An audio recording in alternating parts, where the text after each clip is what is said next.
What's good, you guys? So my order just came in all the way from Australia. This is a release a lot of you have probably been hyped about, me included, and I said if I could get my hands on a pair for the channel that I would, and it turns out it was super easy to cop. This is a model from Asics that I already really love, and some of the alterations and elevations to this collab just put it over the top. Some of the alterations I'm not really a fan of, but I'll get into that later. Anyways, let's get into the shoe because today we're talking about the gel Nimbus 10.1 Invincible collab. Okay, so I usually don't start with the box, but this one is actually pretty dope. It comes in this chrome colorway and you get this duo-tone Asics logo blown out across the top lid. Then you get the co-branding up in the corner and by the size tag. And the official colorway of this is pure silver and Asics blue. It's part of the HTTP 404 pack with that green option, you know, the little error screen that you get on your computer. But I just thought this was a really dope elevation from the regular cardboard Asics box. The inside tissue paper also comes with this chrome co-branding with the Invincible and Asics logo. They do actually come with an extra set of white oval laces, but the rope laces that are installed on these are way better, so you're really not going to need these. Now, even though the deconstructed logo is more eye-catching to most people about this release, my favorite part is the toe box. This ripstop material on the toe box with that Asics A printed on there is super fire. And I saw some pictures of this earlier before the release. I don't know if anybody else remembers this, but I feel like they had some images where it looked like that was a gradient. It turns out that's not the case. They might have just had the kith filter going, but regardless, that's still my favorite feature on the shoe. And then the chrome overlays that wrap around that asymmetrical toe box are just sick. It's really dope too how that ripstop material continues up the whole tongue. You get this nice chrome patch and then a little bit of blue and white for the Asics branding, and then you get that off-white style exposed foam all around the top of the tongue. And the reason I said you're not going to need those oval laces is because these dual color trail laces that already come installed are sick. And then you get the blue lace tips with the Invincible branding. As far as laces on here, these are good to go out the box. The lateral side has that classic Nimbus through panel where you get the dual types of mesh. This time it's gray and white, but the types of mesh and the patterns they use always seem to change. On the upper and lower of that, you get this tighter mesh and a pure white, and then towards the heel corner you have that dual branding with the Invincible tag and the Asics logo. It's a really small detail, but for some reason that Asics logo just stands out to me. Like with the white and blue, that looks really sick. And of course the element that's impossible to ignore, I've been kind of dancing around it because it's so obvious, is this unfinished Asics logo where these panels actually hang off and these threads don't go to the midsole. They actually kind of stop at random points on the upper. It comes with a black and chrome glossed finish, and these panels all droop down kind of at different lengths. I'm not really a fan of this, to be honest. I'll show some B-roll comparing this to a regular pair, but the on foot, you know, bird's eye view, I just don't really know how I feel about it. I said before that I might actually cut those extended panels and possibly even glue them back to the shoe to make it look more like a finished version. I'm not sure if I will yet. I'm gonna have to see if these grow on me, but in general, I'm just not a fan really of that unfinished look. But one thing's for sure, and I've said this before, is these excess threads have got to go, son, and I'm not even playing. I can't get down with this, and I'm gonna cut these off right now.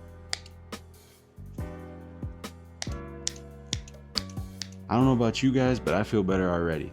I mean, goddamn, I'm not walking around with some threads hanging off. Moving to the heel, it ties into that exposed foam again with the colorway under the ripstop material being that yellow. Then you get that strip with the Nimbus 10.1 in blue and this chrome panel again with this nice tumble to it and the gel branding. The medial side flips the color scheme of the Asics logo, so now it's more predominantly blue with chrome and a little bit of black. And honestly, in my opinion, I wish for this colorway, either this or the green version, they would have inverted that. So like people seeing you wear them would see more of that blue hit through the logo to tie in everything else. Then of course at the top of the Asics logo on both sides, you get those dual blue lace loops that tie it into the rest of the blue hits on the shoe. The material on the back of the tongue and the sock liner is pretty standard, but you do get a nice amount of padding, which you usually see on Nimbus 10.1s. And then the insole is just in that classic Asics blue. Now I really like with the midsole because you get a lot of layers to it instead of it all just being one color. The gel pods are in this like cloudy white, and then the heel portion is in a gray breaking up from the forefoot in white. And then you have this really nice little off-white hit right above the midfoot. The outsole continues the colorway with the black and gray and blue color scheme, but just that heel shank in that Asics blue, that just hits different, I think. And for anybody who thinks I lost my damn mind cutting these threads, I kept this one stock for visual purposes, but I mean, come on, bro. Tell me you're gonna be walking around with these threads hanging off versus this. This is just way cleaner, bro. Now, like I said before about the Nimbus 10.1 switching up materials, the best example I could give is these two. You can see like none of these materials are identical. That stuff that covers that through panel on here is actually what's making up most of this, but that netting is not the same as what you even find here. There's actually another pair that recently released, and I think it's still for sale on Asics' website, but instead of having this underlayment of that grid pattern, it actually takes it and turns it into an embossed layer like what you see right here. I'll put a picture up of them, but those are dope. I guess some of the other differences I can show is number one, on the toe box, obviously you have the ripstop on the Invincible, and that's more of a traditional. And then the other main difference is on the sock liner and the tongue that you can see right there. Now, as far as sizing, fit, and feel, a Nimbus 10.1 is a Nimbus 10.1.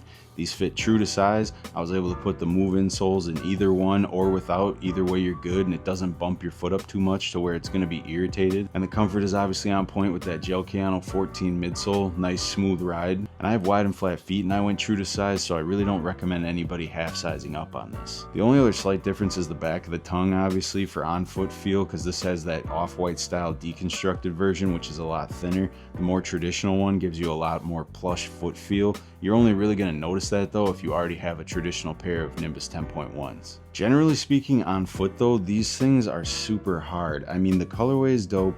They executed it really well. The only thing I don't like, and I'm going to try to show some bird's eye, is just the down shot. Because I mean, when you're wearing this shoe, you're not seeing it from other people's perspective. Every time you look down, you got to see these fins coming off from these unfinished panels. I really like the shoe overall, and maybe it's just me, but that one little feature just really kind of bothers me compared to a finished version. But like I said, these did just come in, so I'm gonna have to sit with these for a while before I really start hating on them just for that. So like I said, these were actually super easy to cop. I literally just Google searched on release day and I found these on Up There's website, which is an Australian retailer, and then they had these two both included in their current sale. So I paid retail for this, even including the international shipping, and for these that like just came out in the US, I paid under retail and I already got them. And for people in the US that are worried about the current tariffs, me included, this was basically an experiment to see what would happen, and I'm happy to report that there was a smooth transaction, no extra customs duty fees or any of that. So as far as Up There's website, solid option. And these came out in two colorways. You got the Asics blue and then that more exclusive green, which I believe you had to be at an in-person event to get.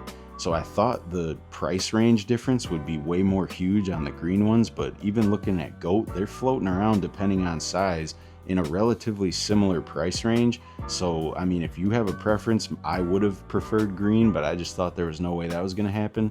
But you could cop either one basically for slightly more or less. And for people that aren't familiar with Invincible as a brand, it's an Asian-based brand that has multiple locations in Taiwan, also multiple locations in China, and it even has one in Indonesia. Also, this is not their first collab. This is probably the most recent out of 10 that I was able to find, and they've done some pretty cool stuff with not just shoes, but also apparel and even some outdoor gear. This collab from 2022 with Helinox, I think I'm saying that right, they did all of this like desert camo outdoor gear, and this stuff hits really hard. I mean, I'm probably not gonna spend the type of money that they want for this, but it is dope. Then in 2023, for Invincible's 15th anniversary, they did this collaboration with Carhartt WIP and dropped this nice little capsule collection, and they did another capsule with WIP in 2024 on these pieces. They also have a triple collab between Adidas and Days, which is a Tokyo-based brand, and they did it on these Campus 80s in this tweed material with this white and black inverse colorway pack. They even did this collaboration with Vans called the Gnarly Pack, and you have this skate high and then that low option that's super distressed. Those are actually super fire. I'm not a Vans guy, but those are tough. And then a triple collab they did that most people might know about is with North Hollywood, and you have this little bit of a offering of clothing, but then you have those 1906 U's that are hard as hell,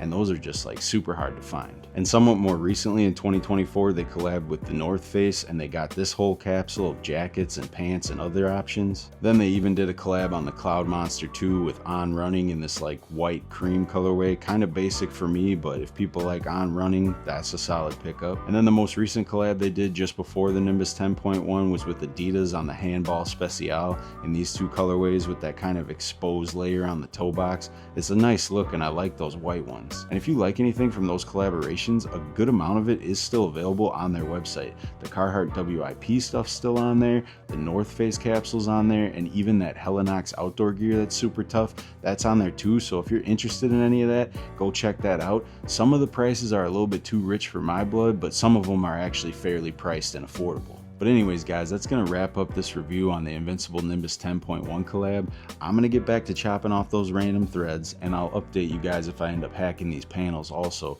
If you wouldn't mind liking, commenting, or subscribing, all that's greatly appreciated. I'm just trying to bring you guys the best content that I can. So thanks for watching, and remember, life's short, so buy the shoes.